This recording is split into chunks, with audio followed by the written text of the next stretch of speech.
கும்பகோணம் நாகேஸ்வர சுவாமி திருக்கோவிலில் பங்குனி உத்திர பிரம்மோற்சவம் கொடியேற்றத்துடன் தொடங்கியது.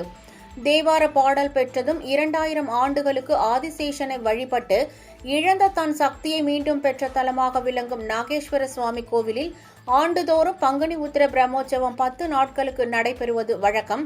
அதன்படி இந்த ஆண்டிற்கான பங்குனி உத்திர பிரம்மோற்சவம் கொடியேற்றத்துடன் தொடங்கியது. பஞ்சமூர்த்திகள் சிறப்பு அலங்காரத்தில் கொடிமரத்தின் அருகே எழுந்தருள கொடிமரத்திற்கு சிறப்பு அபிஷேகம் செய்யப்பட்டு நந்தியம்பெருமாள் பொறிக்கப்பட்ட திருக்கோடி மங்கள வாத்தியங்கள், வேத மந்திரங்கள் முழங்க மகா தீபாராதனை செய்யப்பட்டு கொடி ஏற்றப்பட்டது. முக்கிய நிகழ்ச்சியாக 8ஆம் தேதி திருக்கல்யாணம், 10ஆம் தேதி திருத்தேரோட்டம், 11ஆம் தேதி பஞ்சமூர்த்திகள் மகாமக குலக்கரையில் எழுந்தருள பங்குனி உத்திர தீர்த்தவாரி நடைபெறுகிறது. 14ஆம் தேதி ஊஞ்சல் உற்சவத்துடன் இந்த ஆண்டிற்கான விழா நிறைவு பெறுகிறது.